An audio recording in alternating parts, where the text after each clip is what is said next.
mens grøfterne bliver gravet dybere. Vi skal være brobyggerne, og vi skal kæmpe side om side. Og derfor Bent, fagbevægelser, det er noget af det vigtigste.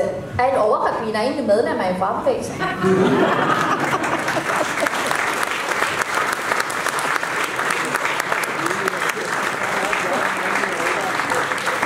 Jeg var ikke klar over, at jeg var kommet til Oxford. Nu skal jeg gå til bekendelse. Altså, jeg har prøvet flere lejligheder at danne rabbinernes fagforening i Danmark.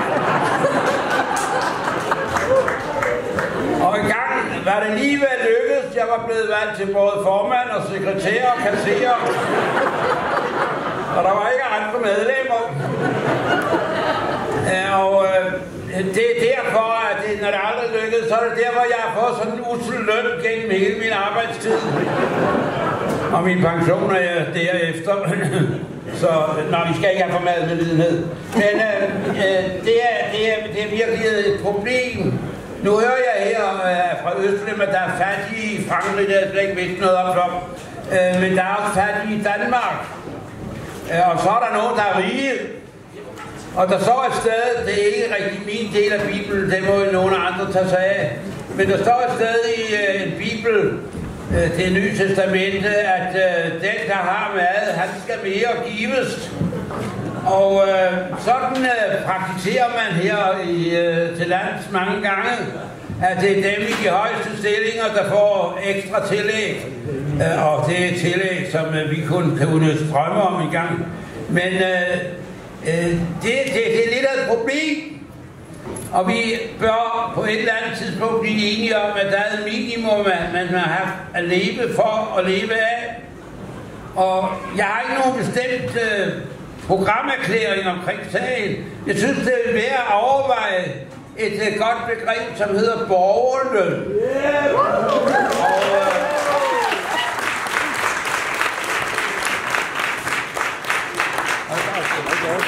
Det betyder, at der i hvert fald er til dagen og vejen til de 3 måltider, og måske også til, at ungerne kan deltage i sportsaktiviteter og spejderaktiviteter, hvad ved jeg, sådan at de ikke bliver lukket ud af samfundet.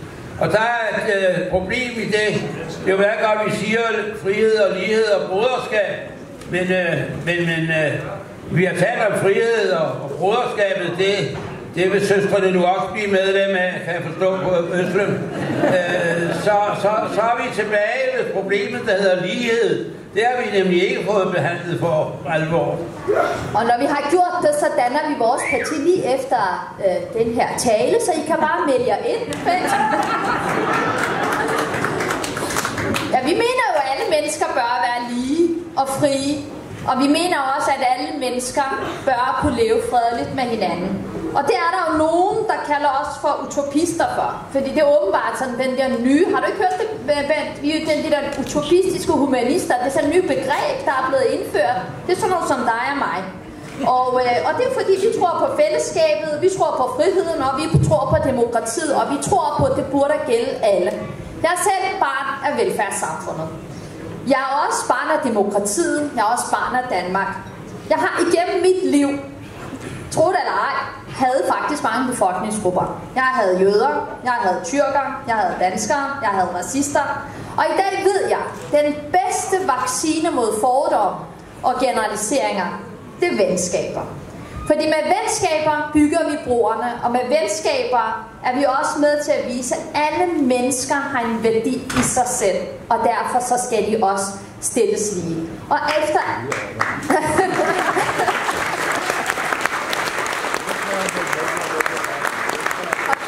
og den erkendelse har gjort, at Bent Melchior har adopteret mig som barnebarn.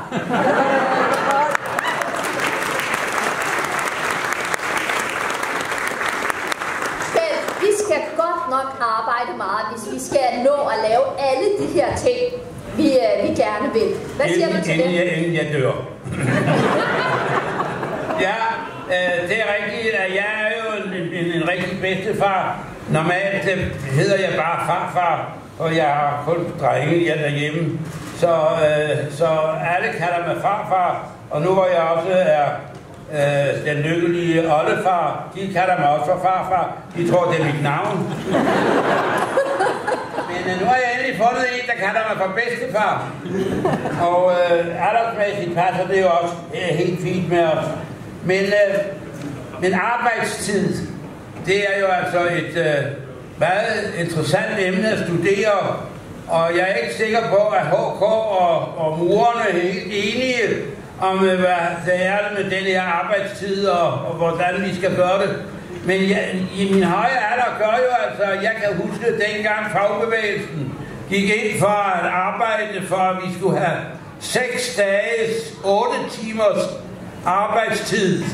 8 timer arbejde, 8 timer hvile og 8 timer nattesøvn. Og så på'n igen i 6 dage. Det var altså 48 timer om ugen. Der er jo sket en lille smule i den mellemtid, der er gået. Og det var jo oprindeligt 1. majs virkelige motto. Det var det gik på. Og det må man jo sige, at det har vi sejret. Og spørgsmålet er, om vi skal yderligere ned i arbejdstid. Og det vil der være nogle steder, hvor man vil sige, at det vil jo løse et problem. Og hvis vi ikke arbejder så meget, så kunne det være, at vi kunne afskaffe noget, vi meget gerne vil have afskaffet. Det er noget, der hedder arbejdsløshed. Og det er i virkeligheden en skamplet for et samfund at have folk, der ikke kan få arbejde. Fordi det er en internationalt vedtaget idé, at det er ikke et krav om, at de skal arbejde, men det er en ret, de har. Det er en ret til hvert menneske at stå op om morgenen og have noget at lave, og ikke bare sidde og vente på, hvornår de igen kan komme i seng.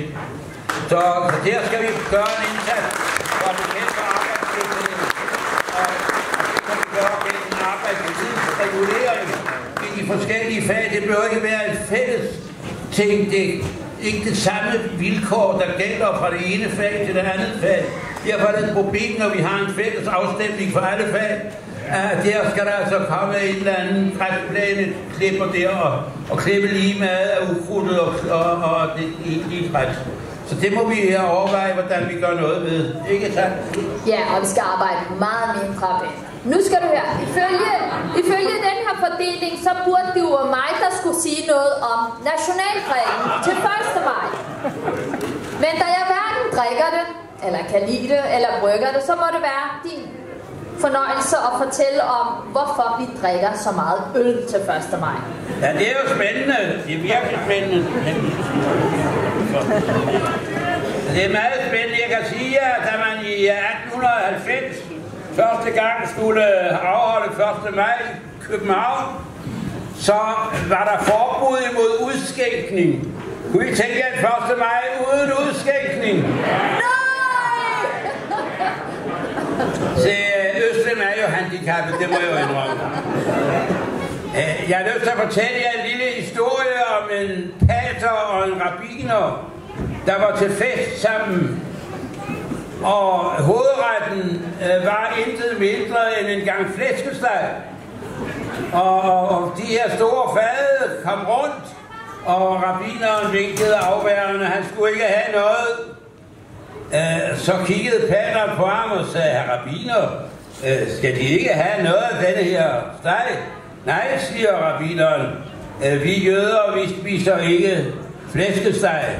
Så siger pateren, det var da synd, for det er ellers godt. Og så går aftenen, og vi kommer frem til det tidspunkt, hvor man skal tage afsked med hinanden. Og så siger rabbineren til pateren, herr pater, vil de være så venlige at hilse deres frue mange gange? Og så siger pateren, herr rabbiner, de bør da vide, at vi pater, vi kan ikke gifte os, vi må ikke dyrke sex. Så sagde rabbineren, det var da faktisk synd, for det er ellers godt.